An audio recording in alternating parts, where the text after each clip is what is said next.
बैकुंठ भगवान विष्णु का है, ब्रह्मलोक ब्रह्मदेव का है, इंद्रलोक इंद्रदेव का है, पर मृत्यु लोक तो मेरे महादेव का है। ये उसका घर है, उसका कमरा है।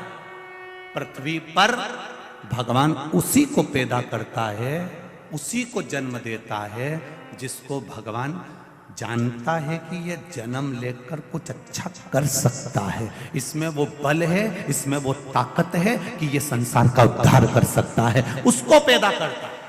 नहीं तो करता ही नहीं। वो तो कई कई माताओं के गर्भ में 4 महीने का, 6 महीने का, 8 महीने का, 15 महीने का, देखो बच्चा शांत हो जाए, 6 महीना 9 महीने का बच्चा हुआ शांत हो गया, कई कई पैदा होकर शांत हो जाए, कई कई 2 महीने का शांत हो जाए। माँ रोती है, बिलखती है, मेरा 2 महीने का बच्चा चले गया, मेरा 6 महीने का चले गया, मेरा 4 महीने का चले गया। पर भगवान से कोई पूछे इसका 4 महीने का क्यों गया, इसका 6 महीने का क्यों गया, इसका 3 महीने का क्यों गया? पार्वती जी शिव जी से पूछ ले कि तुमने इसके बच्चे को क्यों गिरवा दिया, ये बच्चा तो इसका पूरा होना था, 9 महीने का होना था, फिर इसको 8 महीने में, 7 महीने में, 6 महीने में क्यों समाप्त कर दिया? शंकर भगवान बोले मुझे अपने घर में अटाला नहीं रखना, जो काम का होगा उसी को मैं रखूंगा, जो काम का नहीं है उसको मैं नहीं रखूंगा। कितना झगड़ा हुआ एक बार पार्वती जी का शिव जी के साथ में। शाम का समय था, पार्वती जी भगवान शंकर जी के साथ में घूमने निकली थी। भ्रमण करते करते माता पार्वती जी ने एक बच्चे को देखा जिसके हाथ विकलांग थे, हाथों से विकलांग था। सारे बच्चे नदी में कूद कूद कर नहा रहे थे, तालाब में कूद कूद कर नहा रहे थे, ये बेचारा घाट पर बैठा हुआ, हाथ विकलांग थे, तो ये बेचारा देख रहा था। पार्वती जी को दया आ गई। पार्वती जी ने कहा भोलेनाथ ये बेचारे के हाथ आप दे क्यों नहीं देते, कितना दुखी हो रहा है, इतना सा बच्चा हो रहा, कितना दुखी हो रहा। शिव जी बोले नहीं पार्वती, ब्रह्मा जी ने लिखा है इसके भाग्य में पूर्व का अगर कोई कर्म होगा उसके कारण बस इसको तकलीफ भोगना पड़ रही है, तो मैं हाथ नहीं दे सकता। पार्वती जी आई कैलाश पर, उन्होंने भोजन करना बंद कर दिया। शंकर भगवान ने कहा पार्वती कुछ भोजन करो। नहीं, जब तक उस बच्चे के हाथ नहीं आ जाते तब तक मैं भोजन नहीं करूं।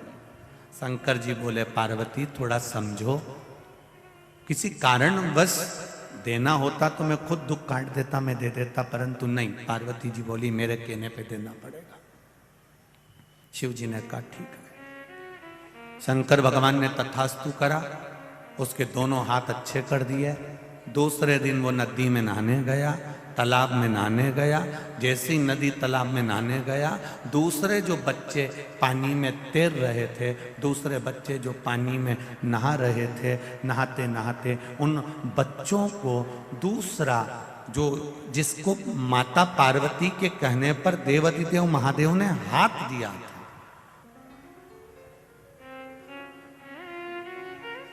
जिसको हाथ दिए थे माता पार्वती के कहने पर, वो बच्चा दूसरे बच्चे जो नहा रहे थे उनको पानी में डुबो डुबो कर मारने लगा। पूरे गांव में लोग रो रहे हैं, पूरे गांव में हाहाकार मची है, सब तरफ लोग आंसू बहा रहे हैं। पार्वती जी आज शिव जी के साथ में घूमने निकली तो पूछा प्रभु ये क्या हो रहा है, ये पूरा गांव क्यों रो रहा है? कहा इनके बच्चे मर गए। इतने सारे घर में बच्चे मर गए, किसने मारा?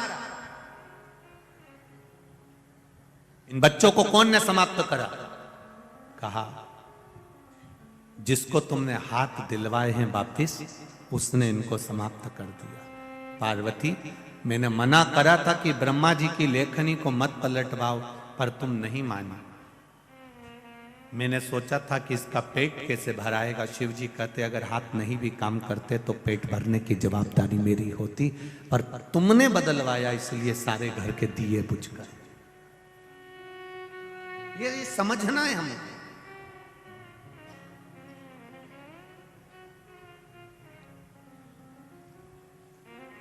आप कितने कीमत वाले हो, आप कितने कितने कीमती हो, अपने आप की कीमत समझना। आप जरा जरा सी बात में ये मत कहना कि मैं मर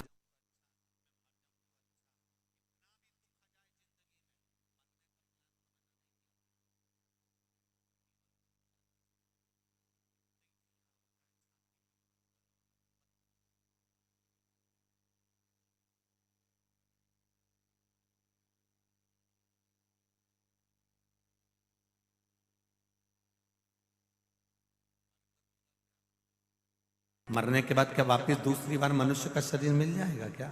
नहीं। ये मानव का जो शरीर मिला, इसकी कीमत समझो। और जिस दिन इसकी कीमत तुम्हें समझ में आ गई, जिस दिन इसकी कीमत तुम्हारे जीवन में समझ में आ गई, फिर आपको जीवन में कभी दुख नहीं होगा।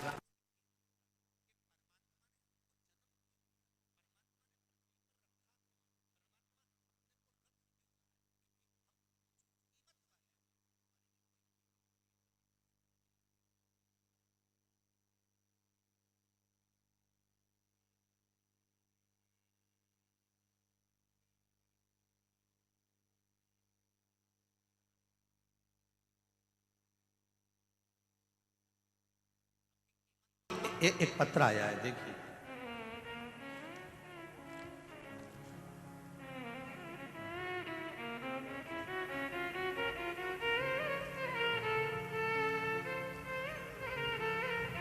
संगीता शांताराम खराड़े, महाराष्ट्र, चुन्नर तालुका गांव। मोबाइल नंबर ये है। आप कौन हैं? हाथ हिलाइएगा जो आई हो। आप ही हैं? दोनों हाथ हिला दो। भोले बाबा की महिमा का क्या बखान करूं मैं गुरुजी। मेरे कैंसर जैसी भयानक बीमारी को ठीक कर दिया है बाबा ने। बाबा के पंडाल में बाबा को धोख लगाने के लिए आई हूं। बाबा, आपने कहा था कि शंकर की शिव महापुराण में जाकर उसने अगर कैंसर की गठान हो गई थी जो 5 साल से थी, जिसका पता 2021 में चला, जो कि सीटी स्कैन कराई तो डॉक्टर ने बोला यह 3rd स्टेज पर पहुंच गई है। इंद्राणी अस्पताल में दिखाया था, तब हमने डॉक्टर के कहे अनुसार 28 रेडिएशन कराए और 3 रेडिएशन पूना में हुए, 5 किए। इस बीच मुझे कोरोना भी हो गया। फिर हमने डॉक्टर को दिखाया तो 40 दिन के बाद फिर सीटी स्कैन हुआ। डॉक्टर ने बोला कि कैंसर पूरे शरीर में फैल गया है और पूरे शरीर में कैंसर फैल गया है और शरीर के सब अंग खराब हो गए हैं। इस सब का अब कोई इलाज नहीं है, खर्चा भी बहुत हो जाएगा, 4-5 लाख का। बचना तो निश्चित नहीं है। डॉक्टर ने बोला ये कुछ समय के मेहमान हैं और मैंने खाना पीना चलना फिरना सब कुछ छूट गया और मैं पूरी तरह से पलंग पर बेड रेस्ट हो गई, पड़ी रहती थी दिन रात। गुरुदेव, फिर एक दिन मेरे व्हाट्सएप पर किसी का मैसेज आया कि प्रदीप मिश्रा जी की शिवपुराण सुनो। मेरे घर वालों ने उसी दिन कथा सुनाई। मैं बहुत रोई, भगवान शिव से प्रार्थना करने लगी। परिवार वालों से कहकर मैं शंकर के मंदिर गई और हाथ पकड़कर शंकर के मंदिर में जाकर जल समर्पित किया। उस जल को वहीं मंदिर में पिया। शिव जी पे चढ़ी, बेलपत्री खाना चालू करी, शिव मंदिर में झाड़ू पोछा करने लगी। बच्चों से कहा मैं मरने तो वाली हूँ, मुझे मंदिर के अंदर ही छोड़ दो। मंदिर में रहती, झाड़ू पोछा करती, शाम को घर आती, सो जाती। बाबा की कृपा से जो 3rd स्टेज का कैंसर था, जब जांच कराया तो कैंसर मेरे शरीर से जा चुका था और मैं ठीक हो चुकी हूँ। मैं बाबा को यहाँ धोख लगाने आई हूँ, प्रणाम करने के लिए। आराम है अब। मैं खुद, आपने लिखा है, मैं खुद चलकर बाबा को धोख लगाने आई हूँ। जो 2 कदम चल नहीं पाती थी, आज बाबा के दरवाजे में मैं खुद महाराष्ट्र से यहाँ प्रणाम करने आई हूँ। श्री शिवाय नमस्तुभ्यम। जी स्वस्थ रहिए, बाबा कृपा करे। श्री शिवाय नमस्तुभ्यम। बैठिए। ये विश्वास है हमारा, ये दृढ़ता है हमारी, ये भरोसा है हमारा। तेरी कृपा बिना ना हिले एक भी अणु, लेते श्वास तेरी कृपा से तनु तनु। बखान क्या करूं मैं राखों के ढेर का, चपटी भभूत में खजाना कुबेर का।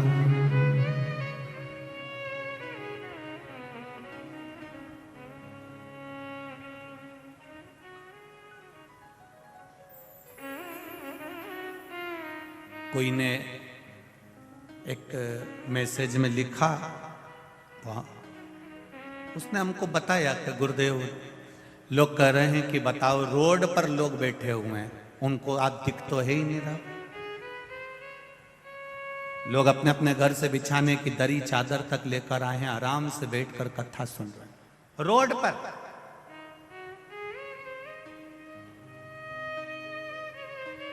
सब शिव में डूबे हुए, सभी शंकर भगवान में डूबे हुए।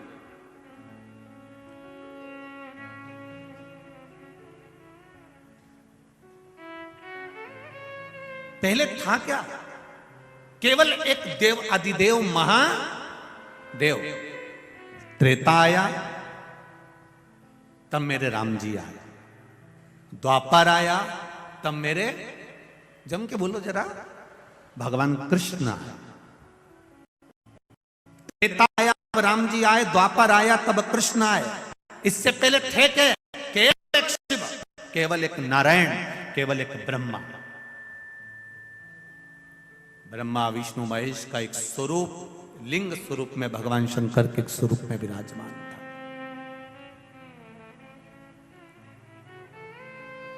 अब पूरे अवंतिका में ब्राह्मण ब्राह्मण, एक ब्राह्मण एक ऐसा था जिसको वेद की प्रियता थी, जिसको भजन की प्रियता थी, जिसको भक्ति की प्रियता।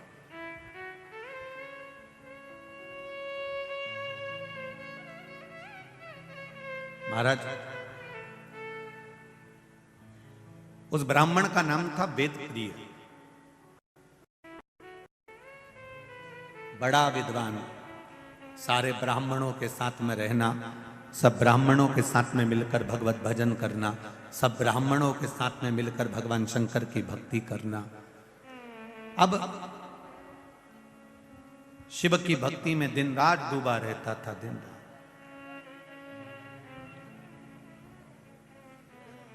उसी समय पर रत्नमाल पर्वत पर एक राक्षस हुआ जिसका नाम दूषण। क्या नाम था? दूषण नाम का राक्षस। ये अवंतिका से 2 योजन की दूरी पर रहता था। जिस पर्वत का नाम था रत्नमाल पर्वत, उस रत्नमाल पर्वत के ऊपर दूषण नाम का राक्षस रहता था। यह दूषण नाम का जो राक्षस था, इसने ब्रह्मा जी से वर प्राप्त करा, बहुत तप करा, बहुत तप। कहते हैं इसने हजारों हजार वर्ष तक तप करा, पर ब्रह्मदेव ने आकर इसको वर नहीं दिया। ये परेशान हो गया वर मांगने के लिए।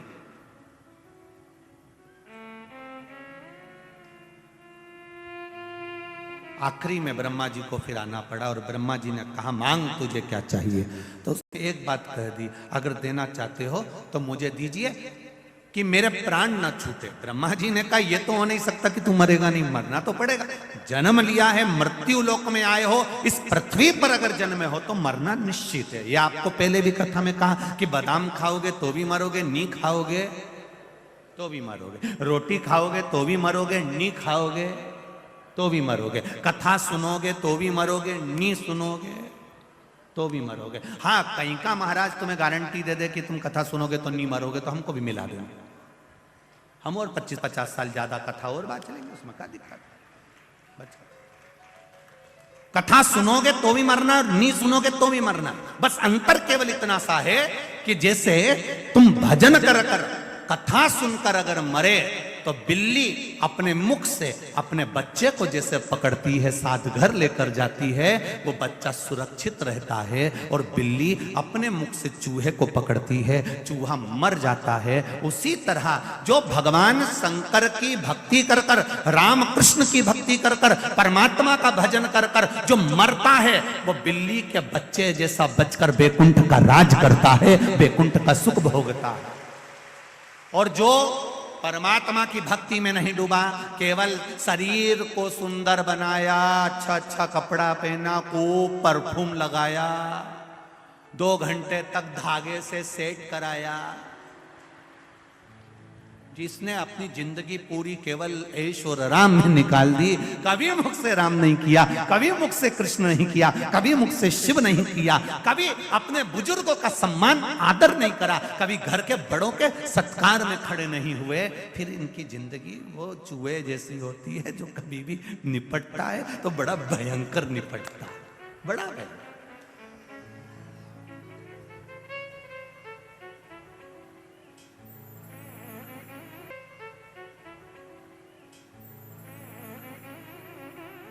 भक्ति के बल पर चलते भाव को। महाराज दूषण ने कहा मुझे मरना नहीं है, आप मुझे वर दीजिए ब्रह्मदेव। ब्रह्मा जी ने कहा ऐसा नहीं हो सकता कि तुम मरोगे नहीं, मरना निश्चित है, ये निश्चितता है, तुम्हें मरना तो पड़ेगा, पर मुझे दूसरा वर दे दो। क्या वर चाहिए? पर मुझे दूसरा वर दे दो। क्या वर चाहिए? महाराज अगर मैं मरूं, मान लो मेरे प्राण छूटे, तो मुझे मारने वाला भी ऐसा होना चाहिए जिसकी बहन ने हजारों वर्ष तक मेरे जैसा तप करा हो। अब जरा अवंतिका नरेश की कथा का जरा स्मरण करिएगा, बड़े ध्यान से सुनिएगा, और जितने लोग टीवी पर सुन रहे हैं, जितने लोग बाहर बैठकर सुन रहे हैं, मोबाइल पर सुन रहे हैं, थोड़ा ध्यान लगाकर सुनना। मुझे मारने वाला वो होना चाहिए जितना तप मैंने करा। अगर कोई पुरुष मुझे मारता है तो उसकी बहन में साथ इतना ही तप होना चाहिए जितना तप मैंने किया। और यदि मेरे प्राण छूटते हैं और मेरा रक्त भूमि पर गिरता है तो मैं रूप फिर बदल सकता। ब्रह्मा जी ने कहा तुम्हारा रक्त अगर पृथ्वी पर 1000 जगह गिरा तो तुम तो 1000 रूप रख लोगे, कुछ थोड़े से रूप तुमको दे सकता हूं। तो दूषण नाम के राक्षस ने रत्नमाल पर्वत के ऊपर जो तप साधना में बैठा था वर मांगा, अगर मैंने मेरा रक्त 84 बूंद पृथ्वी पर गिरती है तो मैं 84 बार रूप रखकर लड़ सकता हूं, मुझे वर दो। ब्रह्मा जी ने कहा तथास्तु, पर एक बार सुन लो, अगर 84 ही रूप उस बहन के भाई ने धारण कर लिए और उसने तेरा संहार एक साथ कर दिया तो फिर तेरा अंत निश्चित है। मैं मानता हूं कि मेरा अंत हो जाए। अब इतना वर सोच समझकर मांगा गया, इतना वर मांगा है। दूषण नाम का राक्षस तो आनंदित हो गया, उसने अवंतिका नगरी में प्रवेश कर गया। उसका सबसे बड़ी, वो कहते हैं ना, उसकी सबसे प्रिय चीज क्या थी, उसकी हॉबी क्या थी, तो कहा उसकी प्रियता।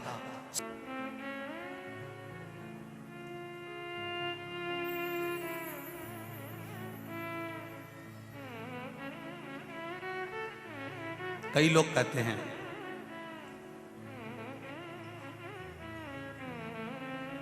कि ब्राह्मणों ने जिंदगी भर केवल राज करा है, ठाट करा है। ऐसा नहीं है। पूरी पृथ्वी के जितने मंदिर हैं, देवालय हैं, जितने पूजा स्थल हैं, जितने सरोवर, जितने कुंड, जितनी नदियां, जितने तालाब, जितनी बावड़ियां हैं, इन जगह पर जाकर आप इतिहास पढ़ेंगे और सुनेंगे तो आपको मिलेगा सबसे प्रथम में बलिदान देने के लिए भी ब्राह्मण ही खड़ा होता था। निश्चितता। ये जितनी भी कथाएं होती है ना, सत्यनारायण जी की कथा देख लीजिए तो आपको मालूम पड़ जाएगा एक गरीब ब्राह्मण था। एकादशी की कथा निकालिए, उसमें आ जाएगा एक गरीब ब्राह्मण था। सारी कथाओं को निकाल कर देखिए, उसमें लिखा मिलेगा आपको कि एक गरीब ब्राह्मण था। इस जगह पर किसी बढ़िया को नहीं बोला, इस जगह पर किसी अन्य व्यक्ति को नहीं बोला। क्यों? ब्राह्मण का नाम लेकर मार्ग इसलिए करा गया जिससे ब्राह्मण अपने भीतर शांति रखता है। अगर उसका नाम लिख भी दिया तो उसको कोई चिंता नहीं है, कम से कम हमारी नाम पढ़कर लोगों को मार्ग तो मिल जाएगा, लोग संभल तो जाएंगे, लोग सुधर तो जाएंगे। ठीक है, उतना।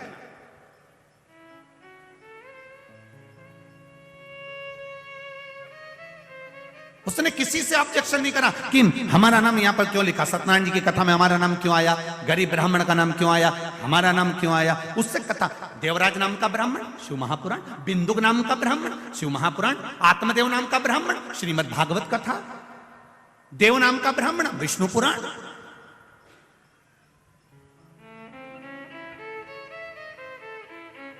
कल्याण नाम का ब्राह्मण कुर्म पुराण। आप उठाओ, एक एक पुराण में सबसे पहले कथा चालू होती है, तो वहां पर उसके क्यों, क्योंकि उससे अगर कथा का प्रारंभ हो रहा है तो कोई को ये बुरा ना लगे। कहीं अगर किसी व्यक्ति का नाम लिख देते, किसी अन्य वर्ण का स्मरण कर देते, तो उनको लगता कि हमारा नाम लिख दिया, तो उन्होंने कहा इसी का लिख दो, इससे मार्ग तो मिलेगा। कोई बात नहीं है, सहनशील है, शांति का प्रतीक है, इसके भीतर धीरजता रहेगी, कोई बात नहीं। तो यहां वर्णन किया वेद प्रिय नाम का ब्राह्मण और इस दूषण नाम का राक्षस रत्नमाल पर्वत से नीचे आया। नीचे आकर अवंतिका में प्रवेश कर गया। अवंतिका में प्रवेश करते करते उसने तुरंत ब्राह्मण के बच्चों को रूप धर कर जाता था ब्राह्मण के घर में, खूब बड़ा शास्त्री बनकर जाता था और ब्राह्मण के बच्चों को कहता था कि मैं तुमको विद्या दूंगा, आपके बच्चों को मेरे साथ में लगाइए। और ब्राह्मण के बच्चों को जब विद्या अध्ययन के भाव से लेकर जाता था, उनको बाहर निकलकर निचोड़ कर रक्त पी जाता था। सारे ब्राह्मणों के घरों में रोज का हाहाकार मचा होता था, रोज रोते थे, रोज आंसू ढलते थे, प्रतिदिन शव निकलते थे, बिलखते लोग।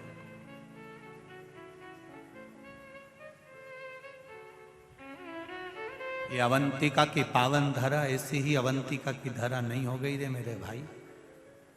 एक एक ज्योतिर्लिंग का अगर स्मरण करा जाए, हम हमेशा कहते हैं, आज फिर कहते हैं, जिस दिन तुम्हारे भीतर थोड़ा सा भी बल कमजोर पड़ जाए, थोड़ा सा पावर कम पड़ जाए, थोड़ा सा लगे कि मेरा मन अटखेलियां कर रहा है, मेरा मन लग नहीं रहा, मेरा चित्त नहीं लग रहा, लोग मुझे परेशान कर रहे हैं, निवेदन करूंगा 12 ज्योतिर्लिंग में से किसी भी एक ज्योतिर्लिंग पर एक दिन रात्रि भर आराम से रुक कर आओ, भगवान का दर्शन कर आओ।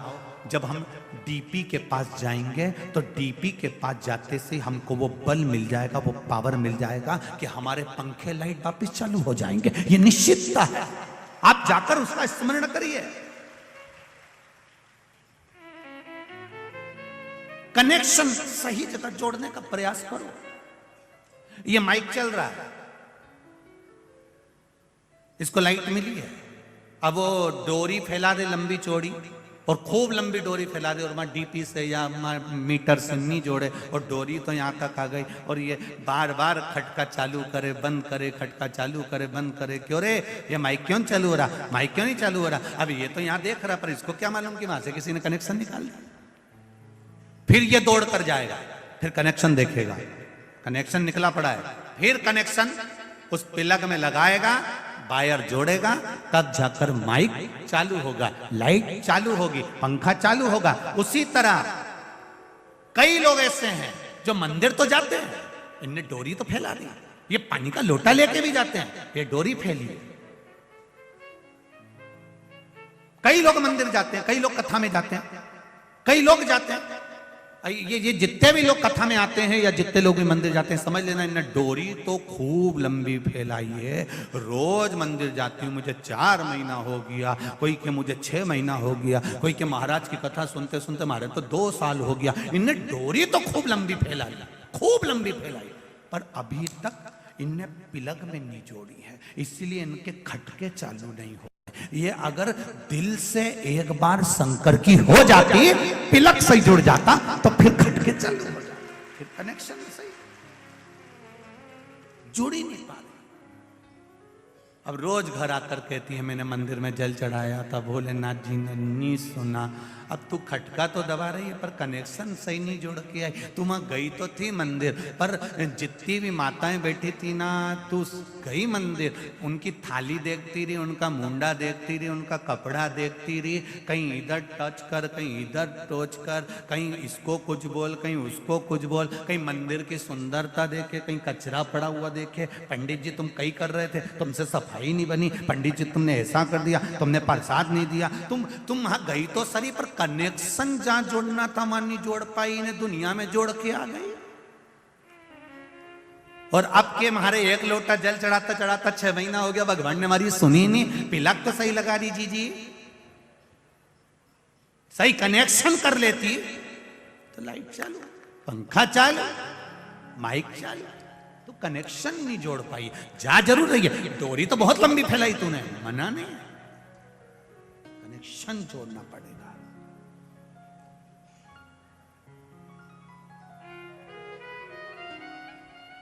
जितने भी लोग भगवान के मंदिर जाते हैं उनसे निवेदन है, दिखावे से मत जाना, बिल्कुल मत जाओ दिखावा करने के लिए, और कथा में भी भीड़ बढ़ाने के लिए बिल्कुल मत जाओ। कनेक्शन जोड़ना है हमें हमारे महादेव से। जैसे ये बहन आई, उसने कहा 3rd स्टेज का कैंसर था, पर शिवजी के मंदिर में वो लोटा लेकर, शरीर ऐसा था कि पलंग पे से उठ नहीं सकती थी, फिर भी उसके परिवार वालों के साथ हाथ पकड़ के शंकर जी के मंदिर तक गई। मतलब दिल से कनेक्शन जोड़ लिया था कि शिव पुराण में महाराज ने बोला है तो मेरा भोलेनाथ मुझे सही करेगा, अब वो करेगा। कनेक्शन जुड़ गया, सही हो गई। अब कनेक्शन ही सही नहीं जोड़ता और ये जाती रहती ये पोछा लगाए, झाड़ू लगाए। अब न कई माताएं ऐसी है कि दूसरे को दिखाने के चक्कर में झाड़ू उठा के झाड़ दे। ये तो वही बहू जैसा हाल, चाय बना के ले आई ट्रे में धर के, दूसरे को दिखाने के लिए हमें झाड़ू नहीं लगाना, दूसरे को दिखाने के लिए हमें जल नहीं चढ़ाना, दूसरे को दिखाने के लिए हमें पशुपति व्रत नहीं करना, दूसरे को दिखाने के लिए हमें शंकर भगवान का गुणगान नहीं करना, हमें दिखावे से दूर रहना। मेरे भोलेनाथ जी को दिखावा प्रिय नहीं है। मेरे शंकर भगवान को दिखावा कोई मतलब का नहीं, उसको चाहिए ही नहीं तुम्हारा दिखावा, तुम तो तुम्हारे पास रखो।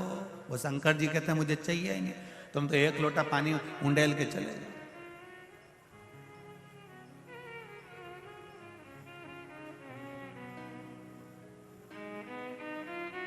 मेरे राम जी महाराज अपने मंदिर में बैठते हैं, दिन भर में 1 बार तैयार होते हैं। मेरे कन्हैया मंदिर में बैठते हैं, दिन भर में 1 बार तैयार होते हैं। मेरे भगवान विष्णु मंदिर में बैठते हैं, दिन भर में 1 बार तैयार होते हैं। दत्तात्रेय भगवान मंदिर में बैठते हैं, दिन भर में 1 बार तैयार होते हैं। देवी मैया मंदिर में बैठती है, दिन भर में 1 बार तैयार होती है। केवल 33 कोटि देवी देवता में केवल एक महादेव है जो जितनी बार जल चढ़ाने आता है उतनी बार तैयार कर जाता है, श्रृंगार कर। क्यों, किस लिए? कहीं कहीं पंडित जी कह देते हैं मैंने अभी श्रृंगार करा है, पानी मत चढ़ा देना, पर कहीं कहीं की रहती है मैं तो चढ़ाऊंगी जा। यहां शिव पुराण कर रही है, सारे देवी देवता 1 बार तैयार होकर बैठ जाते हैं, मेरा महादेव दिन भर तैयार होता है, 24 घंटे तैयार होता है।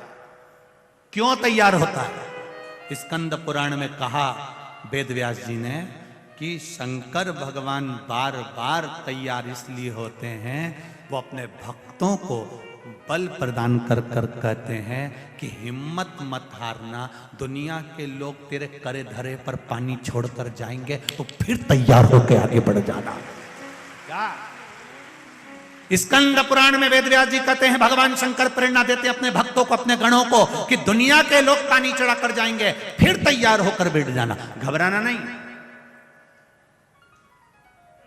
फिर तैयार हो जा। 1 बार कहीं का गिराएगा, 2 बार नीचे गिराएगा, 3 बार नीचे गिराएगा, बार बार पांव पकड़ कर गिराएगा, कितनी बार। वो एक संत की कथा आती है, संत महाराज स्नान कर आ रहे थे, ऊपर बैठा हुआ व्यक्ति ने ईर्ष्या भाव से संत के ऊपर थूक दिया, पान खा के बैठा था, थूक दिया, संत वापस चले गए, फिर नहाया, उसने फिर थूक दिया, वो फिर गए, फिर नहाए, फिर थूक दिया, खूब थूका, आखिरी में मुंडा में पान खत्म हो गया। अब बापड़ा थूक के बता, अब और थूकता रहा तो मुंडा में थूक ही खत्म हो गया।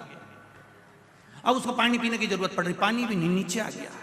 संत के चरणों में आकर बोला गुरुदेव मैंने आपके ऊपर इतना थूका, इतने अपशब्द कहे, इतनी गालियां दी, इतनी आड़ा टेढ़ा बोला, इतना थूका, गुरुदेव आपको बुरा नहीं लगा? गुरुजी ने उसके चरणों को प्रणाम करा, रोज गंगा की एक डुबकी लगाता था, बापड़े तेरे चक्कर में 100 लग गई।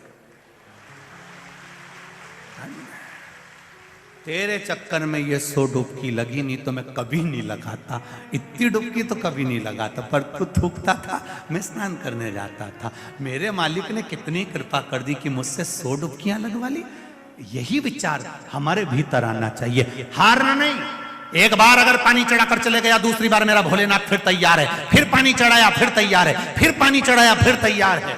मेरे शंकर भगवान कहते हैं मैं नहीं घबराता, फिर तैयार होकर बैठ जाता हूं, फिर तैयार। क्यों घबराना? एक बार दुकान खोली, हार गए, नहीं जमी, फिर दूसरी खोली, नहीं जमी, कोई बात नहीं। सुसाइड का मत सोचना, दुख मत मनाना, ये मत सोचना कि बर्बाद हो गया, बिल्कुल मत सोचना कि बर्बाद हो गया, बिल्कुल नहीं। फिर तैयारी कर, और अब की बार तैयारी करे तो महाकाल राजा पर, देवाधिदेव महादेव पर छोड़ दे, फिर तैयारी। मैंने एक एग्जाम दिया, नहीं हुआ, दूसरा एग्जाम दिया, नहीं हुआ, तीसरा एग्जाम दिया। एक बच्चे ने लिखा है, छोटा सा बच्चा,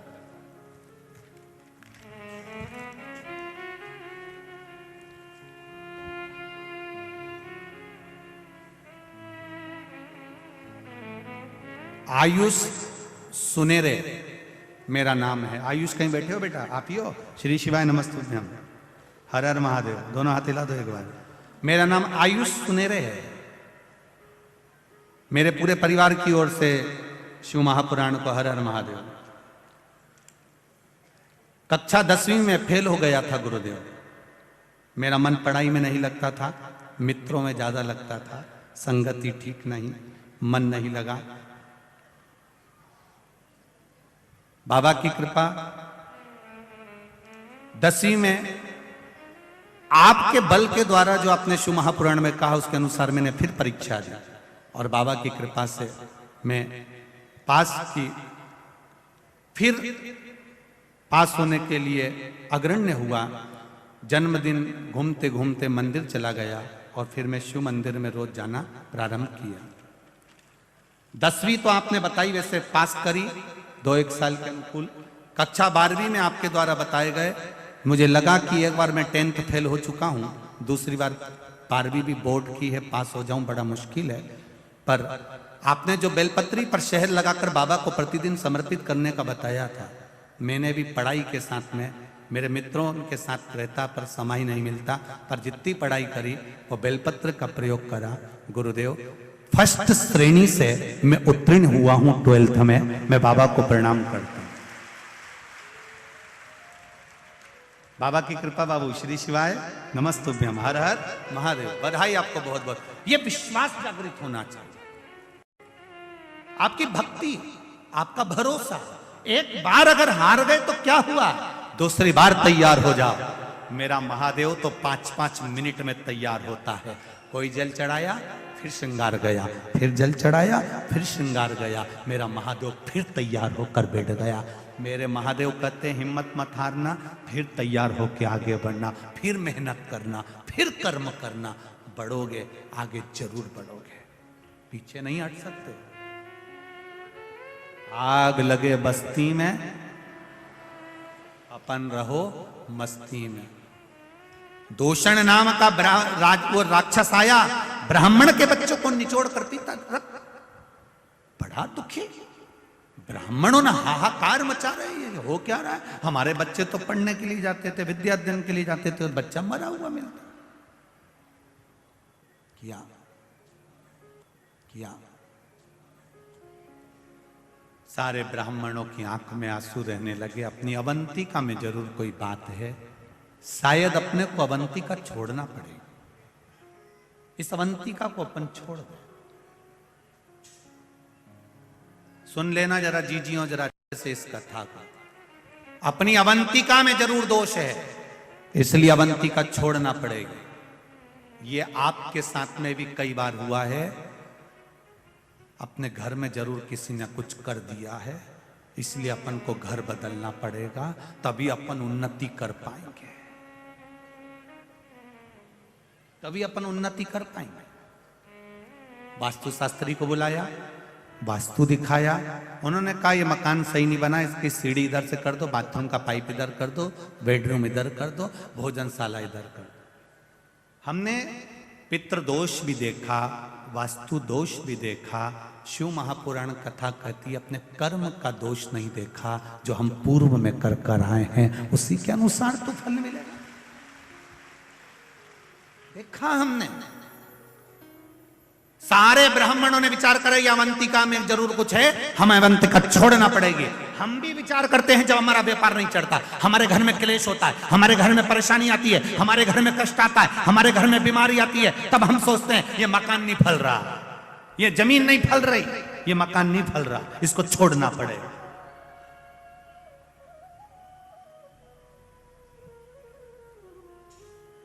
ये दुकान नहीं फल रही, दुकान छोड़ना पड़ेगा।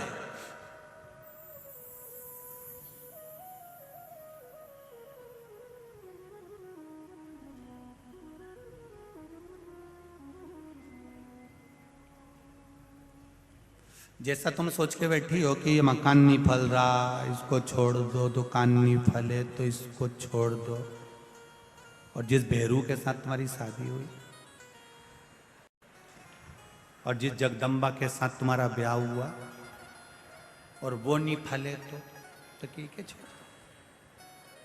ये भी अपशब्द बोलती है, ये भी आड़ा तड़ा बोलती है, ये भी गाली देती है, ये आड़ा तड़ा बोलती है, मैं इसको छोड़ दो। नहीं, उसको निभाओ, उसको निभाना है।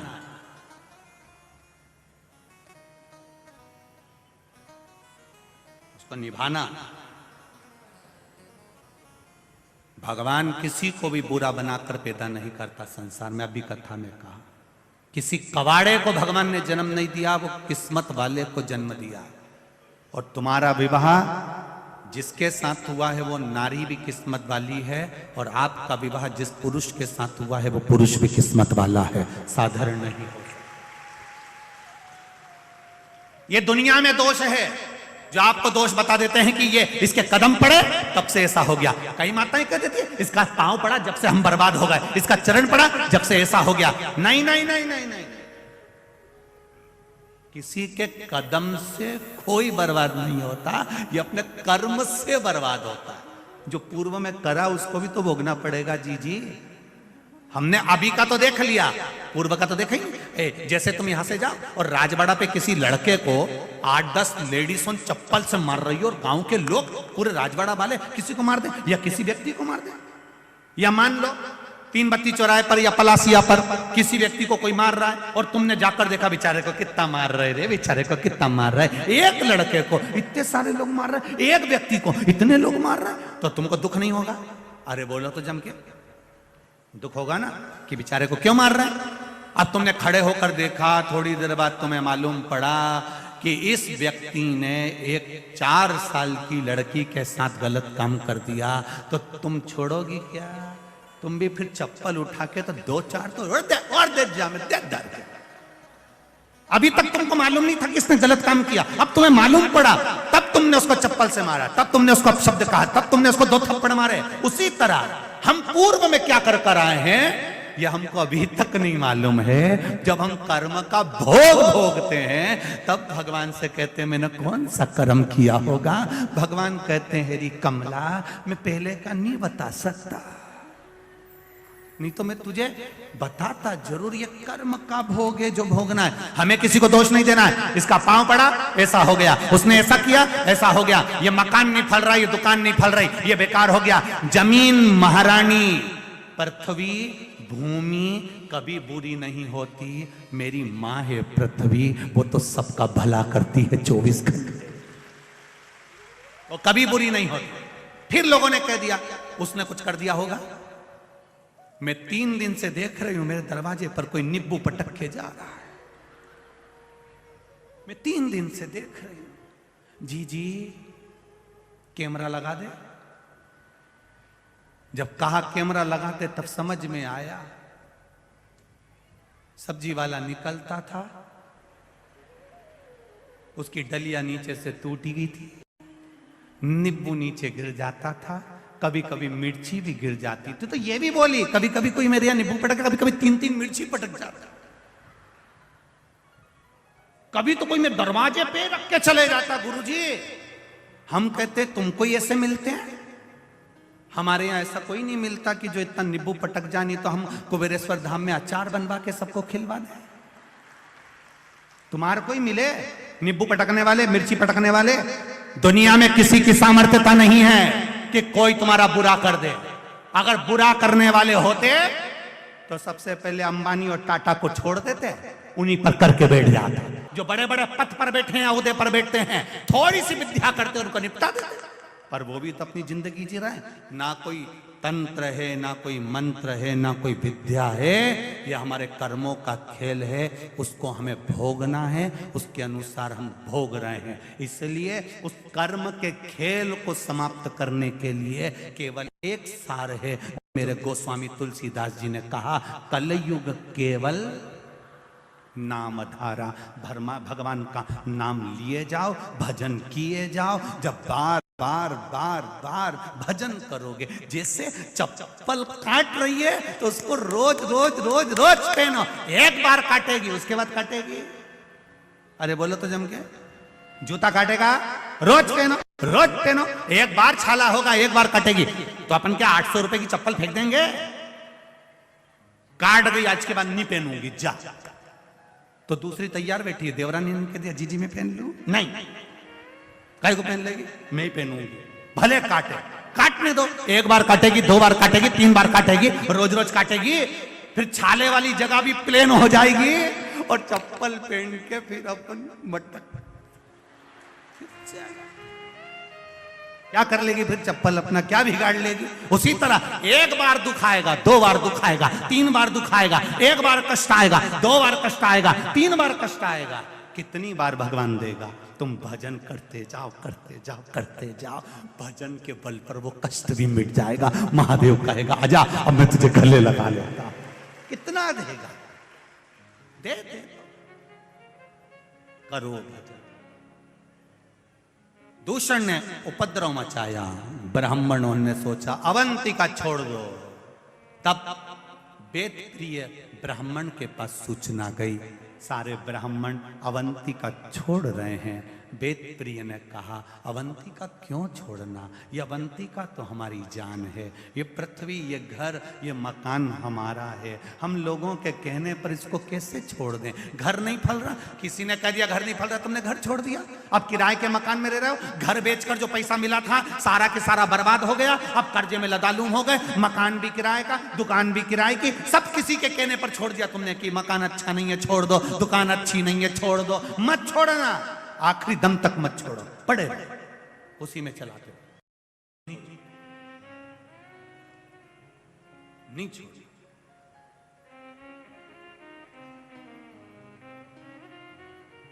संगी छूटे, साथी छूटे, छूटे जग सारा, पर एक नहीं छूटे वो महाकाल हमारा। सब छूटे, छूटने दो। आपको उसमें भय व्यक्त नहीं होना चाहिए। होगा, देखा जाएगा, जो होगा देखेंगे। उसमें क्या दिक्कत? उसमें क्या? वेद प्रिय ब्राह्मण ने कहा अवंतिका नहीं छोड़ना चाहिए। जरा सा कष्ट आए और अवंतिका छोड़ दो, ये कहां का तरीका है? अवंतिका नहीं छोड़ना। क्या करना चाहिए? भगवान शिव की आराधना करना चाहिए। शंकर भगवान की आराधना करो।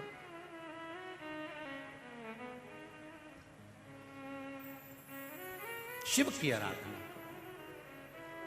शिव की आराधना करने से जरूर हमें उसका फल प्राप्त होगा, ये निश्चित है।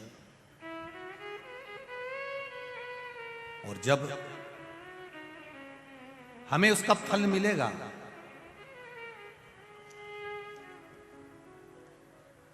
और उसका आनंद हमको अवश्य प्राप्त होगा, ये निश्चित। करो आप शिव की आराधना। कहा भगवान शंकर की आराधना करना तो हम तो पहले से कर रहे हैं। ब्राह्मण बोले रोज भगवान का आराधना करते, रोज पूजन करते, रोज अभिषेक करते, रोज अर्चना करते। फिर करो। वेद प्रिय ने अपने पुत्र को बुलाया, बेटा जाओ। वेद प्रिय ने कहा पुत्र आप जाओ और जाकर जरा मिट्टी लेकर आओ, पार्थिव शिवलिंग का निर्माण करेंगे। थोड़ा मिट्टी लाइए, पार्थिव शिवलिंग बनाना है। जाओ, चले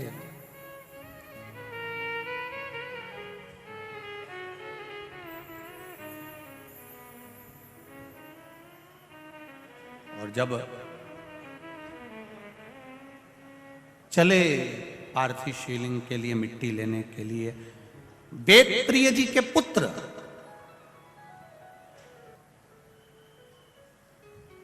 हरप्रिय आज माटी लेने के लिए जा रहा है।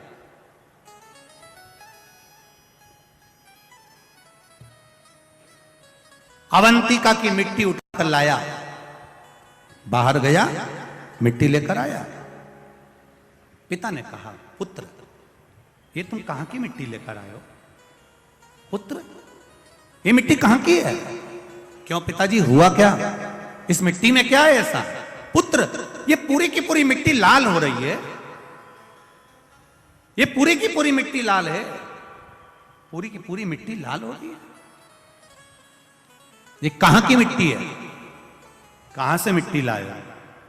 कहा, पिताजी आपने कहा था कि अवंतिका की मिट्टी बाहर जाओ और मिट्टी लेकर आओ, मैं तो मिट्टी लेकर आ गया। ये मिट्टी मुझे नहीं मालूम लाल काय से हो रही है। इतने में पास में बैठा हुआ एक ब्राह्मण कहता है, वेदप्रिय जी अभी आपको कहा था कि ब्राह्मणों के बच्चों के रक्त गिर रहे हैं, पूरी पृथ्वी लाल हो जा रही है, अवंतिका लाल हो जा रही है, जरूर इस पे भी रक्त गिरा होगा। उन्होंने वेदप्रिय ने हरप्रिय को कहा, हरप्रिय इस मिट्टी को वापस बाहर फेंक दो, श्रेष्ठ जगह की मिट्टी लेकर आओ, जो अच्छी मिट्टी हो वो लेकर आओ।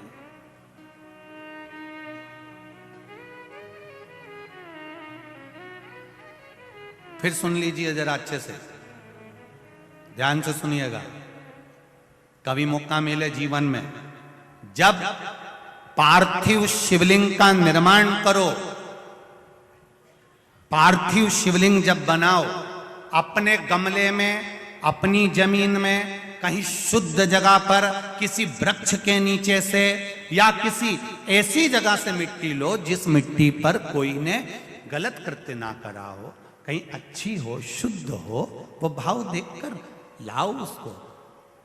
गंगा का जल छीटो, नर्मदा का पानी छीटो, छिपरा का जल छीटो, जो तुम्हारे पास में पवित्र भाव हो वो छीटो।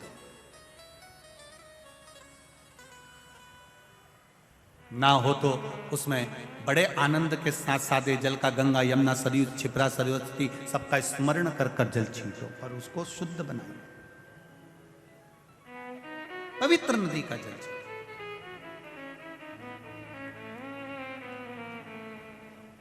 अब लोग क्या करते हैं कि मिट्टी चाहिए तो ये जो बीच में डिवाइडर नहीं बने होते रोड के बीच में, जहां पेड़ पौधे लगे होते हैं, वहीं की मिट्टी ले जाते हैं। अब हमने कई बार देखा गाड़ी से चलने वाला तो 2 मिनट में पिचकारी चला जाता है, हमारी पूरी मिट्टी में। अब तो खैर इंदौर में तो नहीं है ऐसा, कि इंदौर तो अब बाबा की कृपा से सुधर गया है, अब लोग गंदगी इतनी नहीं करते हैं और सब आनंद में रहते हैं, ये सबसे बड़ी। इतनी गंदगी तो नहीं है, पर फिर भी पहले लोग वहां थूक देते थे, कर देते थे। श्रेष्ठता नहीं। महाराज श्रेष्ठ जगह की मिट्टी लाओ। हरप्रिय को भेजा, हरप्रिय जाओ मिट्टी लेकर आओ। 7 वर्ष का पुत्र हरप्रिय अपने पिता के कहने पर अवंतिका नगरी में मिट्टी लेने जाता है। मिट्टी देखने के लिए पूरी अवंतिका में घूमता है, अवंतिका के चारों खूंट पर घूम कर आता है, सब दूर घूम कर आया, पर कहीं उसको रक्त में सनी हुई मिट्टी ही मिली।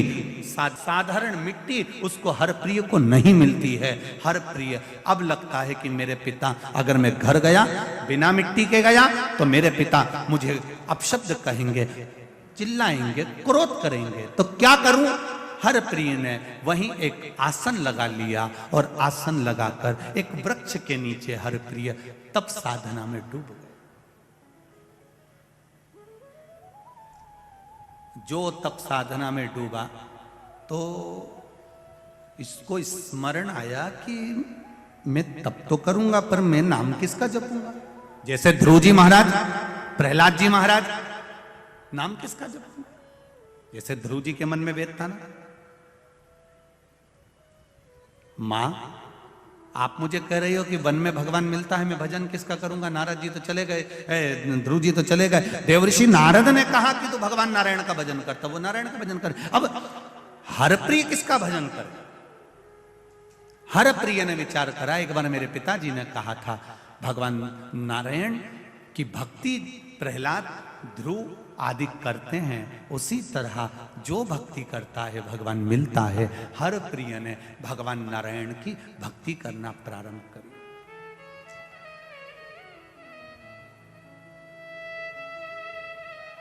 ऐसी भक्ति हरप्रिय ने करी कि बैकुंठ लोक हिलने लगा।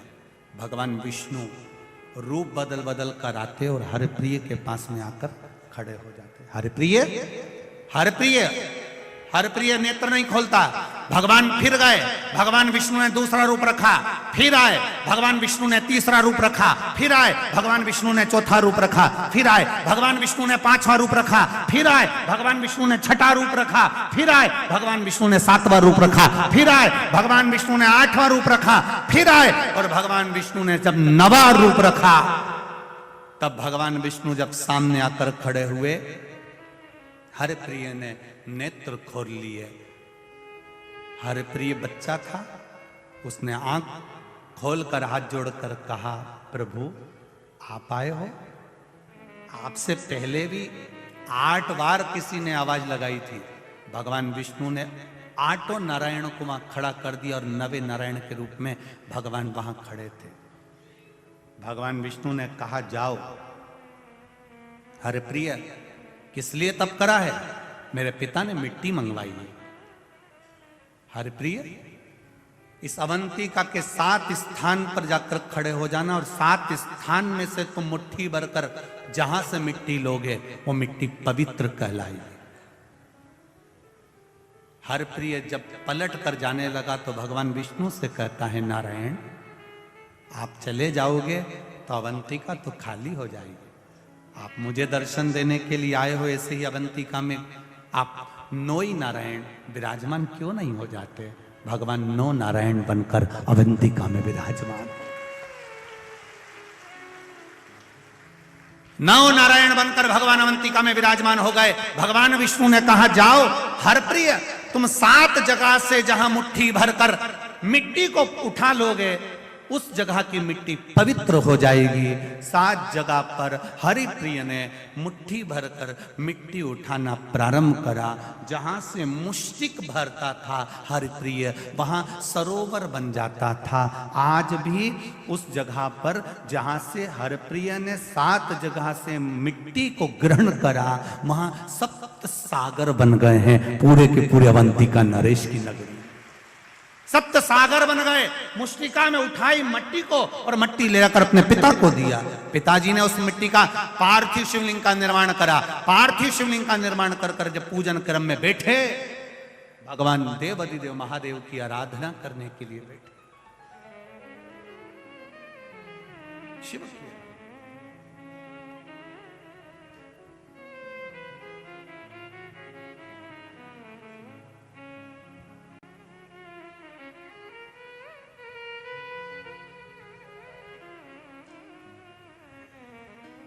मेरे सिर पर रख दो अपना हाथ, मस्त रहूं तेरी मस्ती। दया करो हे भोलेनाथ, मस्त रहूं तेरी मस्ती में। अब दया करो हे भोलेनाथ, मस्त रहूं तेरी मस्ती में। अब दया करो हे भोलेनाथ, मस्त रहूं तेरी मस्ती में। हरप्रिय ने अपने पिता वेद प्रिय के कहने पर मिट्टी लाई और मृदिका लाकर मिट्टी लाकर अपने पिताजी को दिया। पिताजी ने पार्थिव शिवलिंग का निर्माण किया। पार्थिव शिवलिंग का निर्माण किया गया। सारे ब्राह्मणों को जितनी मृदिका लाए गए थे उसमें से अंश अंश मात्र ब्राह्मणों को दी और ब्राह्मणों ने शिवलिंग का निर्माण कर पूजन करना प्रारंभ किया। अब जरा ध्यान दीजिएगा कि वो पार्थिव शिवलिंग का जब पूजन किया वेदप्रिय ब्राह्मण ने हरप्रिय ने लाकर दिया। सारे ब्राह्मण जितने भी थे सबने सुंदर शिवलिंग का निर्माण किया। सुंदर शिवलिंग का निर्माण किया। बड़ा सुंदर सुंदर शिवलिंग का जब निर्माण कर कर पूजन करना प्रारंभ किया,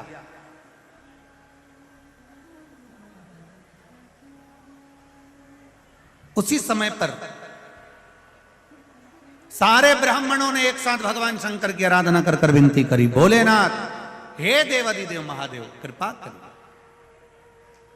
देखिए, एक अकेले बैठकर भजन करना और एक सामूहिक बैठकर भजन करना, बहुत अंतर है। 3.5 करोड़ रोम छिद्र ये मनुष्य के शरीर पर हैं। 3.5 करोड़ रोम छिद्र मनुष्य के शरीर पर हैं। ये 3.5 करोड़ रोम छिद्र का जो पवित्र स्नान होता है वो भगवान के भजन से होता है। एक दिन में मनुष्य को 3.5 करोड़ बार भगवान का नाम लेना चाहिए, तब जाकर ये शरीर शुद्ध हो पाता है। अब 3.5 करोड़ बार तो कोई भगवान का नाम लेगा नहीं, तो क्या करना चाहिए? कथा में जाकर बैठ जाओ। भगवान की कथा में जाकर जब बैठोगे, सब इतने लोग एक साथ में मिलकर जब भगवान का भजन करेंगे, वो भजन करते करते जब वाणी से निकलेगा, टकराएगा, बिखरेगा, कण कण कण कण 3.5 करोड़ रोम छिद्र में समाएगा, तो हमारा कल्याण अपने आप हो जाएगा। करो भजन भगवान का। प्रार्थना में वो बल है।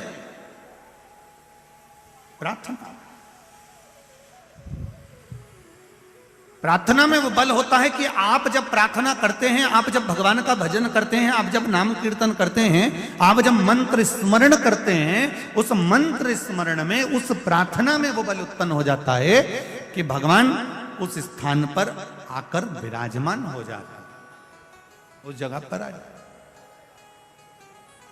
अभी कथा में वर्णन किया था इससे पहले, जो कानपुर की कथा हुई, उस कानपुर की कथा में कहा था हेलीकॉप्टर को उतारने के लिए हेलीपैड बनाया जाता है। बोलो री जी सही है कि गलत है? ऐसा ग्राउंड देखा जाता है, फिर उसमें चूने से एच लिखा जाता है। क्या लिखते हैं? एच। देखा है आप लोगों ने कि नहीं देखा है? किस किस ने देखा? जरा हाथ उठाओ। सबने देखा है? धरो धरो धरो धरो। एच बना होता है। एच का मतलब होता है हां, मतलब आप अपना हेलीकॉप्टर यहां पर उतार सकते हो। हेलीकॉप्टर वाला नीचे एच देखता है, हेलीपैड देखता है और हेलीकॉप्टर उतार लेता है। उसी तरह रोज प्रतिदिन मेरे देव अधिदेव महादेव माता पार्वती जी के साथ में भ्रमण के लिए जाते हैं। जहां ये शिव महापुराण की कथा होती हुई दिखती है, मेरे भोलेनाथ भी अपना हेलीकॉप्टर अपने नंदी को नीचे उतार लेते। क्या मिलता है शिव महापुराण के पंडाल में? क्या मिलता है? कई लोग कहते हैं, इंदौर के लोगों के भी मुख में ये चर्चा चल रही होगी, क्यों जा रहे हैं इतने सारे लोग धक्के खाने के लिए?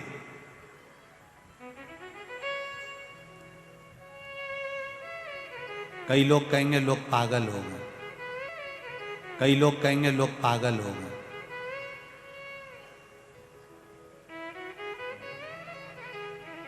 घर में टीवी पर भी तो कथा आ रही है, अपने अपने घर में क्यों नहीं सुन लेते? वहां रोड पर बैठे हुए हैं, दीवार पर चढ़े हुए हैं, मकान पर चढ़े हुए हैं, बाउंड्री पर चढ़े हुए हैं। अरे भाई,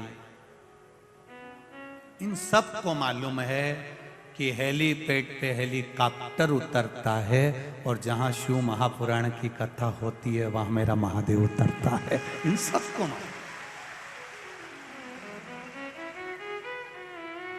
और जैसे ही हेलीकॉप्टर से नेताजी नीचे उतरते हैं तो जितने लोग हेलीपैड के आसपास में होते हैं वो अपनी अपनी एक एक सूचना दे देते, साहब हमारे यहाँ पानी नहीं आ रहा, साहब हमारे यहाँ नल नहीं चल रहा, साहब हमारे यहाँ ये प्रॉब्लम है, हमारे यहाँ वो प्रॉब्लम है। उसी तरह देवाधिदेव महादेव जब इस शिव महापुराण की कथा में जहाँ कथा होती है, हम पहले भी आपको कहे कि शिव पुराण जिस स्थान पर होती है वो स्थान साधारण नहीं होता, वो कैलाश धाम होता है जहाँ भगवान शंकर की कथा हो रही है। आप लोग जहाँ भी कथा सुन रहे हैं, आप जहाँ कथा श्रवण कर रहे हैं, ये पूरी भूमि ये समझ कर बैठी है कि हम कैलाश पर बैठकर कथा सुन रहे हैं, कल्पवास करते हैं।